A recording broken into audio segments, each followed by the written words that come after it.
In the year 1560, the city of Kyoto thrived with life and culture.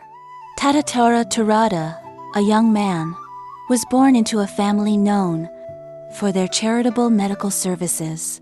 His father, Yoshine Terada, was a well-respected doctor in the area, and his mother, Jinuko Sakanai, was a virtuous woman who, together with her husband, worked diligently to raise Tadatara and instill in him the values of being a good physician.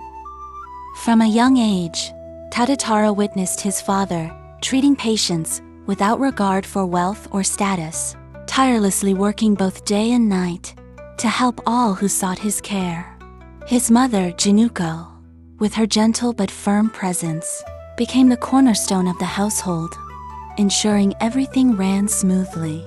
This nurturing environment inspired Tadatara to develop a deep passion for the art of medicine. As Tadatara grew older, he devoted himself even more to studying medicine, aspiring to become a physician as respected as his father. His dedication and talent soon became evident, and he gradually gained a reputation throughout Kyoto.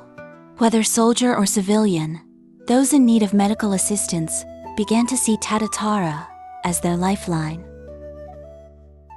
In 1568, Oda Nobunaga entered Kyoto, unifying much of Japan under his rule. Recognizing Tadatara's exceptional medical skills, Nobunaga's camp recruited him, appointing him as an official in charge of overseeing medical affairs within Kyoto. This marked the beginning of Tadatara's new career as a government official.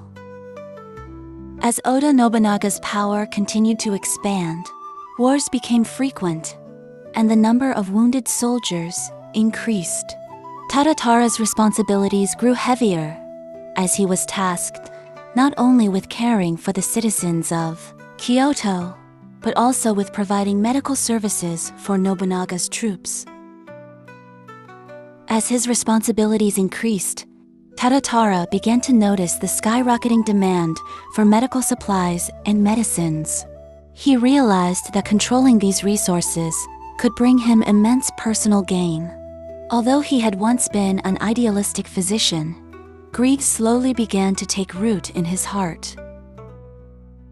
Tadatara began to conspire with the city's medicine merchants, using his position as a medical official to profit from the desperate needs of the people.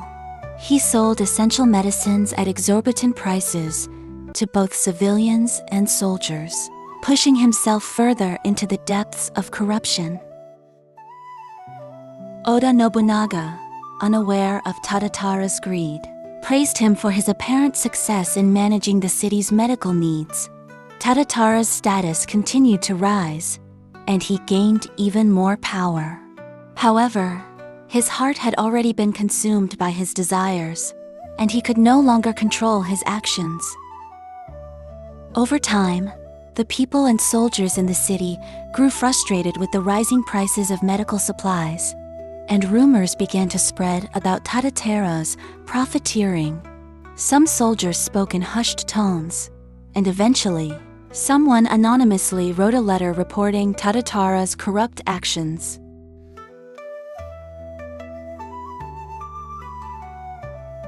The letter eventually made its way to Oda Nobunaga. Growing suspicious of Tadatara, Nobunaga discreetly sent investigators to look into his conduct.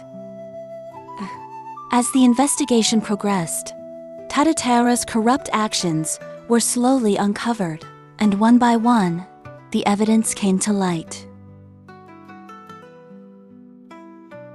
When Tadatara learned that he was being investigated, he was overwhelmed with fear and desperately tried to destroy any evidence that could be used against him. He bribed witnesses and attempted to shift the blame onto others. However, these actions only fueled more suspicion, putting him in an even more dangerous position. In the end, Tadatara's schemes could no longer be concealed. Oda Nobunaga personally ordered his arrest. Tadatara was taken from his home in the dead of night by soldiers, while his wife and children looked on in horror, unable to believe that the once respected physician had fallen so far.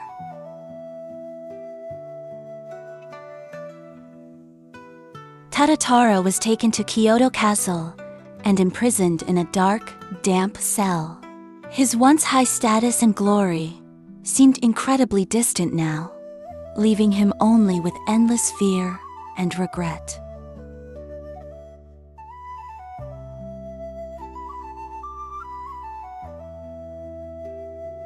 On the day of his trial, Oda Nobunaga himself attended and publicly announced the charges against Tadatara. His acts of corruption were detailed, and the citizens gathered in the square of Kyoto Castle, filled with anger and disgust at his crimes.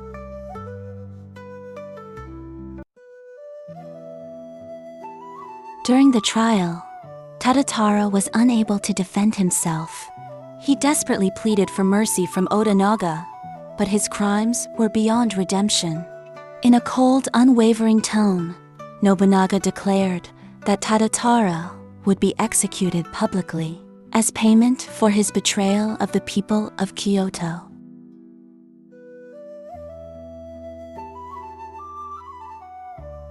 On the day of his execution, the square in Kyoto Castle was packed with people. The citizens, enraged by Tadatara's corruption, shouted insults at him, eagerly awaiting justice. Tadatara was led to the execution grounds, and as he faced his impending death, his eyes filled with fear. Before his execution, Tadatara glanced back at the crowd one last time. The people he once saw as those he needed to save were now the victims of his foolish greed. He realized that his fate was sealed and bowed his head, awaiting the final judgment.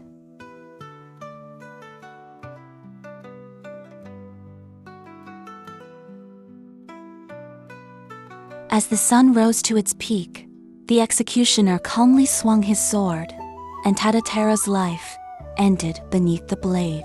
His head rolled to the ground as blood splattered across the platform. The citizens of Kyoto watched, some cheering, while others nodded silently in approval.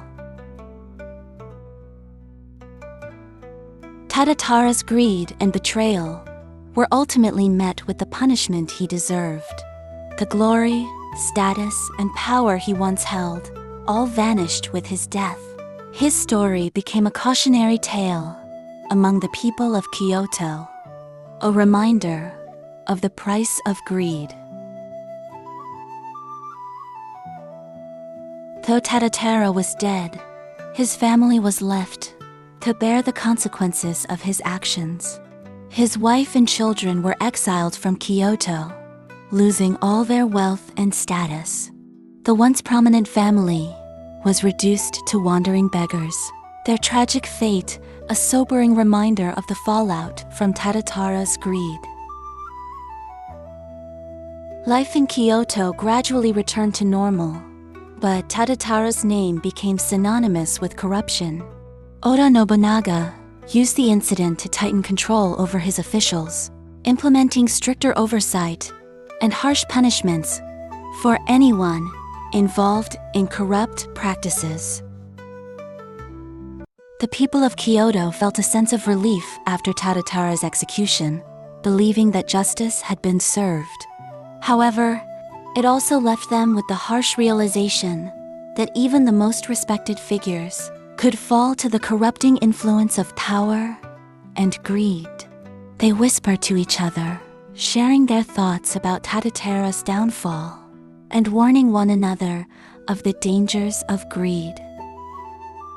The story of Tadatara Terada spread throughout the city of Kyoto, not only making the citizens wary, but also prompting other officials to reflect on their own conduct to avoid falling into the same trap of greed. Over the following years, Oda Nobunaga enforced strict policies, effectively eliminating corruption within his administration. After this tragedy, The people of Kyoto began to restore their trust in the government and learned to appreciate the integrity and honesty of officials. Tadatara Terada's fall from grace and his ultimate punishment became a lesson that the people would never forget, a stark reminder that greed inevitably leads to ruin. The tale of Tadatara Terada became a cautionary story passed down through the generations. In the streets and alleys of Kyoto, parents would tell their children his story, reminding them never to be blinded by greed and to always hold fast to their moral convictions. No matter what circumstances they found themselves in, honesty and integrity were the virtues to be cherished above all.